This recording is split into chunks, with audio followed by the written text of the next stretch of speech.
Good morning.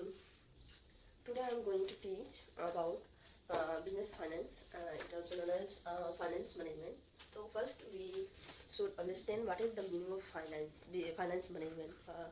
ज़रूरत क्या है फाइनेंस मैनेजमेंट की। तो मैं बात करती हूँ 1950 से पहले की बात कर रही हूँ। तो बिजनेसमैन पैसा कमाते थे, कहीं इन्वेस्ट करते थे, बस थोड़ा प्रॉफिट हो गया, उसी से उनका मतलब था। बिजनेस अगर 5 लाख रुपए इन्वेस्ट किए, 5 लाख रुपये मेरे पास आ गया तो उससे ज़्यादा की ज़रूरत नहीं है।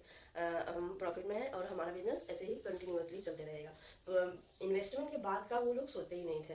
तो इसीलिए एक after 1950 there are some types of issue they have faced like crisis, financial crunch and उसके बीच में बहुत सारे सेटबैक भी आए। तो कुछ चीज़ें इमर्ज हुई, उसी में इमर्जन हुआ है बिजनेस फाइनेंस का। पहले भी फाइनेंस का कुछ तो मैनेजमेंट करते होंगे, लेकिन टर्मिनोलॉजी नहीं था। बेसिकली टर्मिनोलॉजी 1950 के बाद ही आया, तो उसको फाइनेंस मैनेजमेंट के नाम से हम लोग जानते हैं। मैंने फाइनेंस मैनेजमेंट का मतलब होता है management of flow of fund and deal with the financial decision making. Means ये हो गया कि फ्लो ऑफ फंड के बारे में फाइनेंस मैनेजमेंट डिसीजन लेगा। कहाँ इन्वेस्ट करना है, एलोकेशन ऑफ फंड कहाँ करना है, एप्रोप्रिएशन ऑफ फंड कहाँ करना है एंड एक्विजिशन ऑफ फंड कहाँ करना है। तो ये सारे डिसीजन बेसिकली लिए जाते हैं। 3 तरह के ए होता है फाइनेंस मैनेजमेंट के अंडर। तो एक होता है एक्विजिशन ऑफ फंड, दूसरा होता है एलोकेशन ऑफ फंड, थर्ड होता है एप्रोप्रिएशन ऑफ फंड। मैं पहले बात करती हूँ एलोकेशन। एलोकेशन का मतलब होता है इन्वेस्टमेंट। इन्वेस्ट कहाँ कर दे। अगर हमारा बिजनेस सिर्फ ये 2 तरीके का इन्वेस्टमेंट होता है, एक वर्किंग कैपिटल भी होता है, एक लॉन्ग टर्म इन्वेस्टमेंट होता है। क्योंकि हम कोई भी बिजनेस कर रहे हैं तो उसमें डे टू डे एक्टिविटी के लिए भी चाहिए और कुछ लॉन्ग टर्म असेट्स भी चाहिए, लाइक फिक्स असेट्स वगैरह भी चाहिए। तो और दूसरा इक्विजिशन ऑफ फंड होता है। इक्विजिशन ऑफ फंड होता है कि मतलब फाइनेंशियल डिसीजन, अगर इन्वेस्ट किया है हम वर्किंग कैपिटल में तो कुछ डे टू डे एक्टिविटी पैसा भी आएगा उससे, तो उसको इन्वेस्ट कहाँ करेंगे, ये फाइनेंशियल डिसीजन में आएगा। अगर फाइनेंशियल डिसीजन का 2 सोर्स होता है, इक्विटी होता है एंड डेट्स होता है। तो वहाँ इक्विटी होगा एंड डेट्स होगा। तो उसमें फिर इक्विटी डेट को तो हम हर महीने हर साल इंटरेस्ट देते रहते हैं, लेकिन इक्विटी को क्या देंगे, इक्विटी को डिविडेंड देंगे। तो डिविडेंड का एप्रोप्रिएशन ऑफ फंड होता है, तो डिविडेंड डिसीजन होता है। डिविडेंड डिसीजन भी 2 तरह के होते हैं। री इन्वेस्टमेंट अपॉर्चुनिटी भी है कि बिजनेसमैन खुद ही री इन्वेस्ट कर दे, उसको रिटेन अर्निंग कहते हैं। एंड एक होता है डिविडेंड डिस्ट्रीब्यूट करना। डिविडेंड डिस्ट्रीब्यूट भी 2 तरह का होता है। एक करेंट रिवेन्यू हो गया जिसको डिविडेंड कहते हैं, एक कैपिटल रिसीट हो गया जिसको बोनस कहते हैं। And now come on source of finance. तो अब देखेंगे कि सोर्स ऑफ फाइनेंस क्या होता है। तो basically source of finance debt होते हैं, इक्विटी होता है, प्रेफरेंस शेयर भी होता है और फिर ये हो जाते हैं डिवेंचर होल्डर हो जाता है। बेसिकली 4 तरह के सोर्स ऑफ फाइनेंस होता है। तो इक्विजिशन ऑफ, तो यहाँ ये भी देखेंगे कि सोर्स ऑफ फाइनेंस तो मेरे पास चार तरह का हो गया, तो इसका कोई कॉस्ट है कि नहीं। तो पता चलता है कि इक्विटी का भी कॉस्ट है, डेट का भी कुछ कॉस्ट है, डिवेंचर का भी है, रिटेन अर्निंग भी कर रहे हैं तो उसको ब्रोकरेज चार्ज देना है, कमीशन देना है, ये सब रिटेन अर्निंग में आ गया। कॉस्ट ऑफ इक्विटी का भी होता है, डिविडेंड को पे यील्ड देना पड़ता है। उसके बाद अगर ज्यादा प्रॉफिट हुआ तो ग्रोथ मांगेगा, फिर डिविडेंड नहीं अर्निंग यील्ड मांगेगा कि जितना अर्निंग हुआ उसमें से दीजिए, फिर अर्निंग पे भी ग्रोथ मांगेगा। तो ये 4 तरह के सोर्स ऑफ फाइनेंस के कॉस्ट ऑफ इक्विटी कॉस्ट है कि कॉस्ट कितना लगेगा हर एक। अगर हम डेट ले रहे हैं, अगर हम इक्विटी पे इन्वेस्ट कर रहे हैं तो इसमें कितना कॉस्ट आएगा, अगर डेट पे कर रहे हैं तो इसमें कॉस्ट कितना आएगा, इसमें हमको इंटरेस्ट देना पड़ेगा हर महीने। अगर प्रेफरेंस शेयर आ रहा है तो इसको भी डिविडेंड देना पड़ेगा। रिटेन अर्निंग कर रहे हैं तो इसमें भी रखना पड़ेगा, पैसा को रखने के लिए तो ब्रोकरेज चार्ज देना पड़ेगा, कमीशन देना पड़ेगा, ये सारे चीज। तो ये सारे कॉस्ट है। इसमें मैं देखूंगी कि कौन सा कॉस्ट सबसे ज्यादा, अगर किसका सबसे ज्यादा कम आ रहा है। अगर किसी का कम आएगा तो वो हम देखेंगे कैपिटल स्ट्रक्चर में कि कैपिटल स्ट्रक्चर क्या होता है। इसमें 2 सोर्स ऑफ फाइनेंस होता है, इक्विटी होते हैं एंड डेट होते हैं, बस 2 ही तरह के सोर्स ऑफ फाइनेंस होते हैं। ठीक है, और एंड यहाँ चलते हैं तो फिर तो ये देख लीजिए कि कितना कॉस्ट आता है। तो कॉस्ट ऑफ कैपिटल में आ गया। अब ये देखेंगे कि कैपिटल स्ट्रक्चर कैसा होना चाहिए। डेट ज्यादा लेंगे कि इक्विटी ज्यादा लेंगे। Debt is always cheaper than equity. क्योंकि डेट में बस हमको इंटरेस्ट देना पड़ता है और कोई नहीं है, और इसमें टैक्स का भी एडवांटेज मिलता है कि हर महीने इंटरेस्ट दे रहे हैं हम। 5,000 रुपया दे दिए इंटरेस्ट के रूप में, तो टैक्स में रिडक्शन मिल जाता है। तो ये फायदा हुआ इक्विटी में। इक्विटी में ये हुआ कि हर महीने इंटरेस्ट नहीं देना पड़ा, तो बर्डन कम हुआ। बर्डन लाइक हर रिकरिंग नेचर के एक्सपेंडिचर है वो कम हो जाएंगे। तो और ज्यादा अगर हम डेट ले लेंगे तो फिर बैंकरप्सी वगैरह का भी एक डर बना हुआ रहेगा, क्योंकि हर साल डिवेंचर होल्डर अपना इंटरेस्ट डिमांड करेंगे। अगर बिजनेस प्रॉफिट में नहीं है तो भी देना पड़ेगा इनको। तो ऐसा हो सकता है कि सब एक टाइम के बाद बिजनेस ही बंद हो जाए।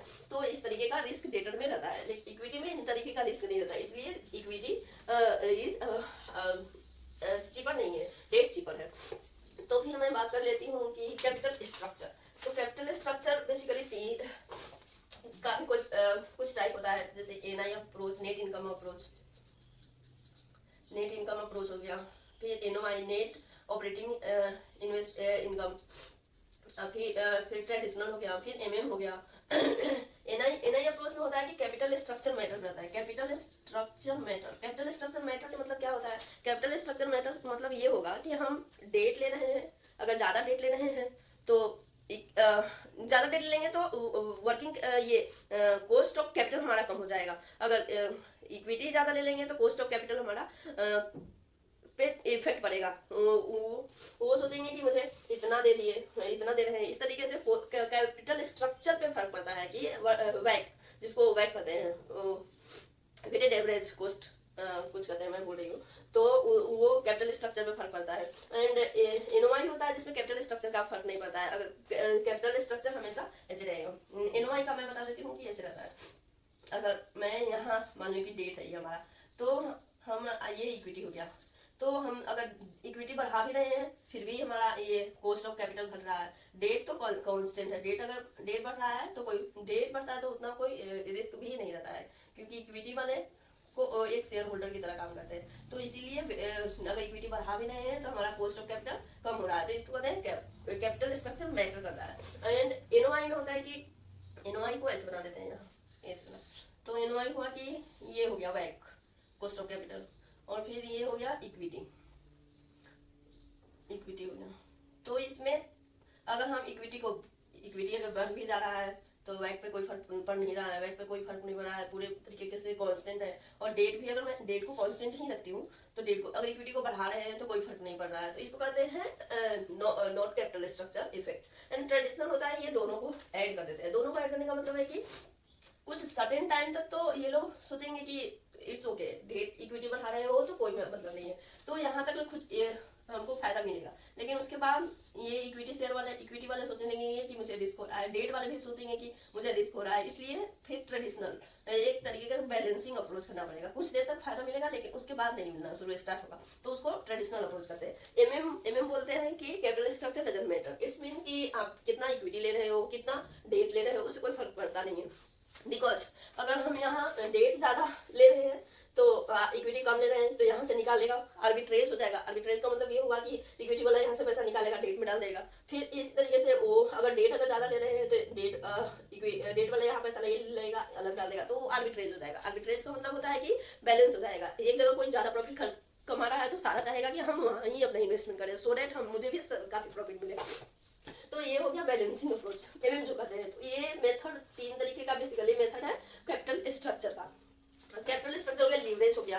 लीवरेज का मतलब ये होता है कि बिजनेस में कोई सोच रहा है कि मुझे कुछ असेट्स खरीदना है, तो असेट्स खरीदने का मतलब ये है कि सोचेगा कि मैं असेट्स खरीद रही हूँ तो मेरे पास से 5 लाख रुपये जा रहे हैं, लेकिन अगर मैं उसी को लीज पे ले लूँ। लीज का मतलब होता है कि किसी के पास है, मैं उस पर EMI पेमेंट करूंगी और उसके बैग में हमारे पास वो असेट्स आ जाएंगे, तो उसको लीज कहते हैं। तो लीज में एक प्रॉफिट हुआ कि बड़ा बड़े नहीं बना, लाइक 5 लाख मुझे देना पड़ता है, उसको मैं 10,000 रुपये हर महीने दे देगी, राइट ऑफ कर लूंगी उससे, तो हमारे पास फाइनेंशियल बर्डन कम हुआ। उस पैसे को मैं कहीं और इन्वेस्ट कर पाऊंगी अपने ग्रोथ के लिए, बिजनेस के ग्रोथ के लिए। तो इसी तरीके को लीज कहते हैं। ऑपरेटिंग लीज होता है, इसमें भी 3-4 तरह का होता है। ऑपरेटिंग लीज होता है, फाइनेंशियल लीज होता है, सेल एंड लीज बैक होता है, लीवरेज लीज होता है। इसमें सबसे ज्यादा important sale and lease back है। सेल एंड लीज बैक का मतलब होता है कि कोई असेट्स हम खरीदें जिसका दाम 5 लाख रुपया था, 5 लाख रुपया था तो खरीदे हैं, उसमें अब हम देख रहे हैं कि कहीं बेच रहे हैं तो 8 लाख रुपए मुझे मिल रहा है, तो उसको बेच देंगे और उसके लीज बैक ले लेंगे फिर उसी से। तो उसमें देखिए यहाँ मुझे 3 लाख रुपए का प्रॉफिट हुआ और फिर उसमें हमको बस EMI देना पड़ेगा, तो वो हमारा फाइनेंशियल बर्डन बहुत कम हो गया। तो ये सेल एंड लीज बैक हो गया। अब हम बात कर लेते हैं इन्वेस्टमेंट डिसीजन का। Investment decision working capital management का होता है।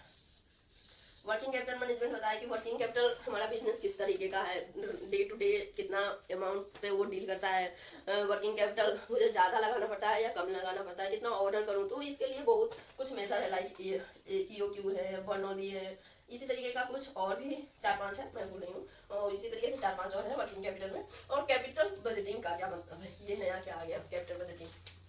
तो कैपिटल बजटिंग का मतलब ये हुआ कि कैपिटल को बजट करना पड़ेगा। कैपिटल मतलब कैश, कैश का बजट करना पड़ेगा। तो कैश को बजट करने के लिए दो मेथड होते हैं। बेसिकली इसका दो मेथड होता है, NOI discounting and non discounting. तो कुछ दिन पहले डिस्काउंटिंग का मतलब ये हुआ कि आज मैं 5 लाख रुपया इन्वेस्ट कर रही हूँ, 5 लाख रुपया टोटल इन्वेस्ट कर रही हूँ, तो इसका देखेंगे कि 5 साल बाद वैल्यू क्या होता है। तो ये हो गया discounting.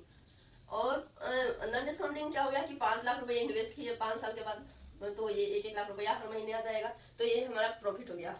But time value matter करता है। अगर हम आज हम 100 रुपये का कोई एप्पल ले रहे हैं तो कल तो 100 रुपये का एप्पल 1 केजी नहीं मिलेगा, इसका दाम 120-130 के अराउंड हो जाएगा। तो इसलिए टाइम वैल्यू मैटर करता है। अगर एक साल में मुझे 1 ही लाख रुपया मिल रहा है तो मुझे वो कोई प्रॉफिट नहीं है। अगर 1 लाख की जगह 1,10,000, 1,20,000 अगर 10% से डिस्काउंट करें तो 10% अगर इंटरेस्ट ऐड करते हैं तो 5 लाख का 10% 50,000 होना चाहिए था। 50,000 को डिवाइड करेंगे हर साल तो 1,10,000 10,000 होना चाहिए था, लेकिन यहाँ बस उनको दे रहे हैं 1-1 लाख रुपया, तो ये मेरे लिए प्रॉफिटेबल नहीं है। तो इसीलिए डिस्काउंटिंग मेथड आया। तो इसमें दो तरीके का मेथड होता है, डिस्काउंटिंग, एक नॉन डिस्काउंटिंग। नॉन डिस्काउंटिंग में पे बैक पीरियड होता है और फिर एवरेज यारान होता है और कुछ भी होता है इसी तरीके से सॉरी इसी तरीके का कुछ मेथड होता है। पे बैक पीरियड होता है कि 5 लाख रुपया हमने इन्वेस्ट किया है 10 साल के लिए, तो 1-1 लाख आ गए, तो ये हमारा बिजनेस का प्रॉफिट हो गया। एवरेज में निकालेंगे कि एवरेज हमारा क्या आ रहा है हर महीने का, हर साल का एक्सपेंडिचर वाइज उसको एवरेज का डिस्काउंटिंग में आएगा। 3-4 तरीके का होगा। बेसिकली इसका most important net present value है, नेट प्रेजेंट वैल्यू है। फिर दूसरा आईआरआर है, आईआरआर है internal rate of return. Third इसका प्रॉफिटेबिलिटी इंडेक्स है, profitability index. Net present value क्या होता है, first we have to know. Like net present value हुआ कि हर महीने टोटल इन्वेस्टमेंट मेरा 10 लाख का था, तो मैं हर साल इसमें मुझे 1-1 लाख रुपया, 1,90,000 इसी तरीके से खर्चा करना पड़ रहा है, एक्सपेंडिचर करना पड़ रहा है। टोटल इन्वेस्टमेंट में मैं हर साल इन्वेस्टमेंट में इतना इन्वेस्ट कर रही हूँ। नहीं प्रॉफिट आ रहा है मुझे। 10 लाख इन्वेस्ट किया तो 90,000 आया, फिर 1 लाख आया, फिर इसी तरीके से आ गया। तो मैं टोटल को डिस्काउंट फिर ऐसे करेंगे कि 90,000 आ रहा है तो 1 साल बाद आ रहा है, तो इसको 10% पे डिस्काउंट कर देंगे। तो 10% पे डिस्काउंट करेंगे तो इसका 9,000 रुपया हो गया। तो ये जो 90,000 मुझे आ रहा है इसका अभी वैल्यू क्या है, 81,000। इसी तरीके से हर अमाउंट को हम डिस्काउंट करेंगे 10%। अगर डिस्काउंटिंग रेट कितना है उस पर डिपेंड करता है। अगर 10% डिस्काउंटिंग रेट है तो 10%, 20% है तो 20%। इसी तरीके से डिस्काउंटिंग रेट भी डिपेंड करता है कि बिजनेस का मूड कैसा है। अगर बहुत ही रिस्क वाला बिजनेस है तो डिस्काउंटिंग रेट ज्यादा करना पड़ेगा। पेरिसेबल है कि तुरंत खराब हो जाएगा तो उसमें भी 10% से ज्यादा करना पड़ेगा। तो ये हो गया नेट प्रेजेंट वैल्यू। और फिर आईआरआर हो गया। आईआरआर का मतलब होता है कि बेसिकली इसका क्रक्स हम बता दे तो आईआरआर का ये होता है कि यहाँ पे एनपीवी 0 हो जाता है। एनपीवी 0 का मतलब होता है break even point. Break even point का मतलब क्या हुआ है, अगर 10% से कर रहे हैं तो हमारा इनिशियल इन्वेस्टमेंट और नेट पर इसमें जो इस डिस्काउंट करके जितना अमाउंट आएगा, इसको डिस्काउंटिंग वैल्यू भी कहते हैं, डिस्काउंटिंग वैल्यू, तो ये नेट प्रेजेंट वैल्यू आ जाएगा। नेट प्रेजेंट वैल्यू, अब ये नेट प्रेजेंट वैल्यू 0 करना है मुझे, 0। तो 0 करने के लिए डिस्काउंटिंग रेट को मैं चेंज करना पड़ेगा। डिस्काउंटिंग रेट अगर 10% की है तो 5,000 रुपया आ गया, अगर 15% करेंगे तो 4,000 आएगा। I am just giving an example, this is not a true figure. So अगर 20% किए तो 2,000 आ गया, फिर 25% किए तो 0 आ गया। तो 25% ये हुआ, ये आईआरआर हो गया। ये जो 25% है ये ही आईआरआर हो गया। आईआरआर हो गया 25%, बिकॉज यहाँ एनपीवी 0 हो गया। एनपीवी 0 का मतलब ये हुआ कि आईआरआर अमाउंट हो गया। आईआरआर इंटरनल होता है, कोई बाहर। इंटरनल और एक्सटर्नल का मतलब क्या होता है कि 10% तो ये मुझे कहीं दिया हुआ था, मैं तो अपने खुद नहीं निकालूंगी कि क्या है ये 10%। ये इन्फ्लेशन कैसे चल रहा है किसी को पता नहीं है, तो ये एक्सटर्नल हुआ। आईआरआर तो हम खुद निकालेंगे क्योंकि एनपीवी को 0 किए हैं, एनपीवी का 0 किया है तब अमाउंट निकला है, तो ये आईआरआर हो गया। इसको एनपीवी 0 और आईआरआर, इसका बेसिकली एक फॉर्मूला भी होता है लेकिन ऐसे समझना बहुत ईजी है। और फिर एमएम अप्रोच होता है।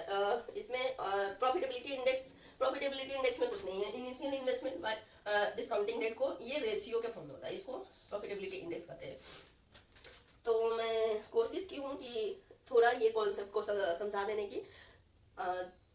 इसके और भी बहुत सारे रूल्स बचे हुए हैं, ये तो मैंने नर्सरी में कुछ मोस्ट इम्पोर्टेंट कॉन्सेप्ट बताया है। So thank you so much.